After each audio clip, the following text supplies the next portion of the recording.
लिंगपुराणान्तर्गत श्री शिवहृदयम्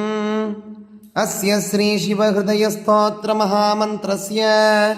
वामदेव ऋषिः पंक्तैश्छन्दः श्री सांब सदाशिवदेवताः ओं बीजं नमः शक्तिः शिवायेति कीलकम् मम चतुर्वर्गफलाप्तये श्री सांब सदाशिवहृदय मंत्रजपे विनियोगः ध्यानम् वामाङ्गण्यस्तवामेतरकरकमलायास्तथा वामहस्त न्यस्ता रक्तोत्पलाया स्तनपरिविलसत् वामहस्तप्रियायाः सर्वाकल्पाभिरामो धृतपरशुमृगाभीष्टदः काञ्चनाभः ध्येयः पद्मासनस्थः स्मरललितवपुः सम्पदे पार्वतीशः ॐ प्रणवो मे शिरः पातु मायाबीजं शिखां मम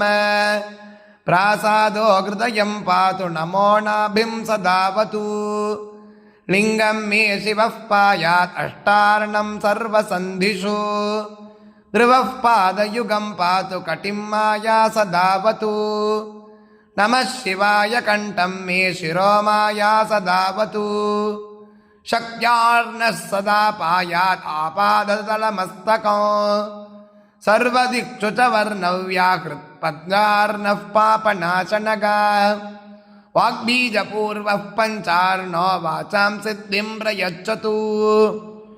लक्ष्मीं दिशतु लक्ष्यार्थः कामाद्यः काममिच्छतु परापूर्वस्तु पञ्चार्णः परलोकं प्रयच्छतु मोक्षं दिशतु ताराद्यः केवलं सर्वदावतु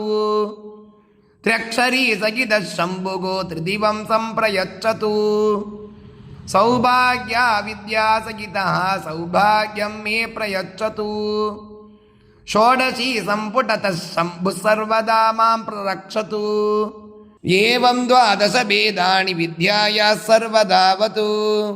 सर्वमन्त्रस्वरूपश्च शिवः पायान्निरन्तरम् मन्त्ररूपः शिवः पातु सर्वकालं महेश्वरः शिवस्य पीठं मां पातु गुरुपीठस्य दक्षिणे वामे गणपतिः पातु श्रीदुर्गा पुरतोऽवतु क्षेत्रपालः पश्चिमे तु सदा पातु सरस्वती आधारशक्तिः कालाग्निरुद्रो माण्डूकसंहितः आदिकूर्मावरागश्च अनन्तः पृथिवी तथा एतान् मां पातु पीठादः स्थिताः सर्वत्र देवताः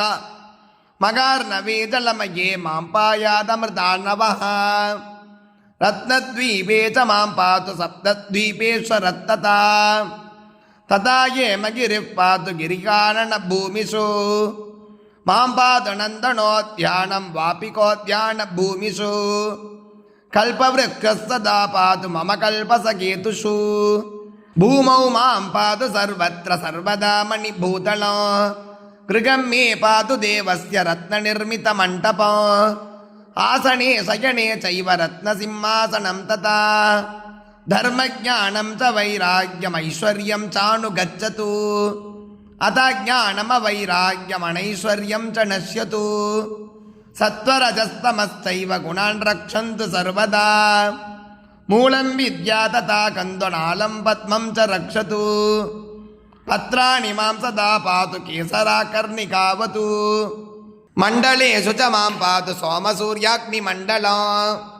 आत्मात्मानं सदा पातु अन्तरात्मानरात्मनो पातु मां परमात्मापि ज्ञानात्मा परिरक्षतु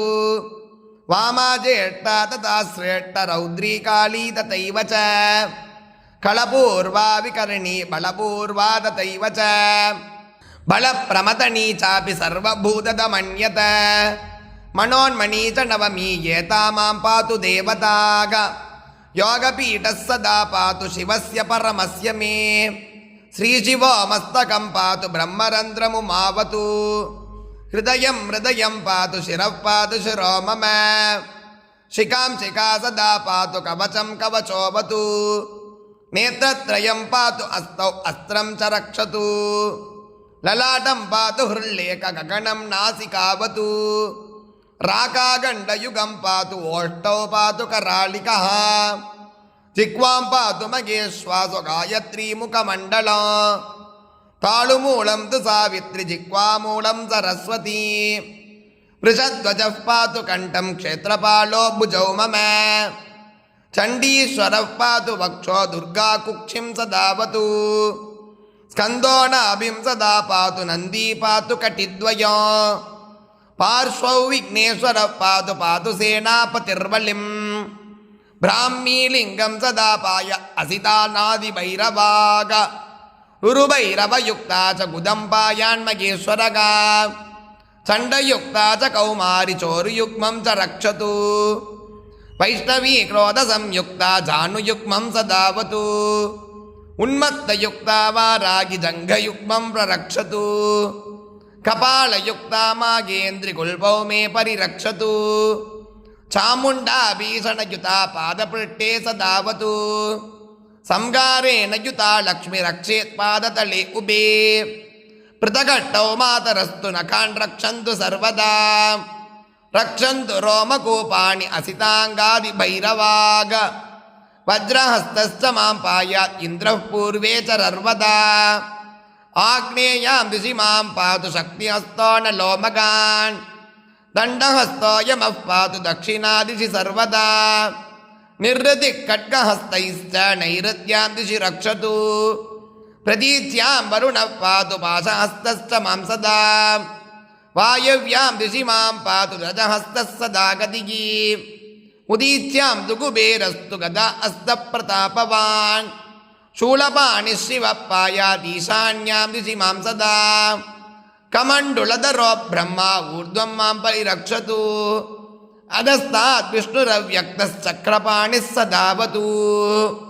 ॐ ग्रौं ईशानो मे शिरः पायात् ॐ ह्रैं मुखं तत्पुरुषोऽवतु ॐ ग्रूं अघोरो हृदयं पातु ॐ ग्रीं वामदेवस्तु गुह्यको ॐ ग्रां सद्भ्यो जातस्तु मे पादौ ॐ ह्रां ग्रीं ग्रूं ग्रैं ग्रौं ग्रः पातु मे शिखाम् अनुक्तमपि यत्स्थानं तत्सर्वं शङ्करोऽवतु इति मे कथितं नन्दिन् शिवस्य कृतयं परं मन्त्रयन्त्रस्तदेवानां रक्षणात्मकमद्भुतं सहस्रावर्तनात् सिद्धिं प्राप्नुयान् मन्त्रवित्तमः शिवस्य कृतयेनैव नित्यं सप्ताभिमन्त्रितो तोयं पीत्वेप्सितां सिद्धिं मण्डलान् लभते नरः वन्द्या पुत्रवती भूयात् रोगी रोगात् विमुच्यते चन्द्रसूर्यग्रगे नद्यां नाभिमात्रोदके स्थितः मोक्षान्तं व्रजभेत् भक्त्या सर्वसिद्धीश्वरो भवेत् रुद्रसंख्या जपात् रोगी निरोगी जायते क्षणात् उपोषितप्रदोषे च श्रावण्यां सोमवासरे शिवं सम्पूज्य यत्नेन हृदयं तत्परो जपेत् कृत्रिमेषु च रोगेषु वातपित्तज्वरेषु च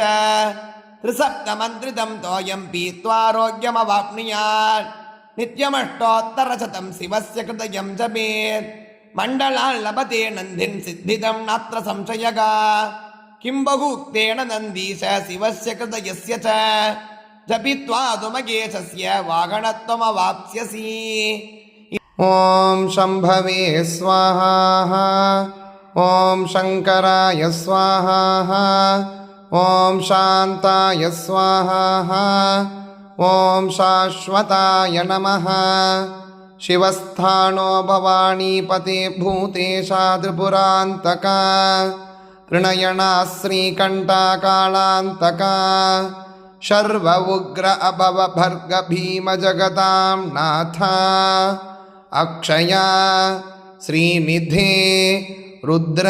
ईशान मगेश मगादेवाय नमः अस्य श्री शिव पंचाक्षरी मंत्रस्य वामदेव ऋषिः पंक्तिश्छन्दः ईशानो देवता ओम बीजं नमः शक्तिः शिवायेति कीलकं चतुर्विधपुरुषार्थसिद्धर्थे जपे विनियोगः। ॐ वामदेवर्षये नमः शिरसि, पङ्क्तिछन्दसे नमः मुखे, ईशानदेवतायै नमः हृदये, ॐ बीजाय नमः गुह्ये, नमः शक्तये नमः पादयोः,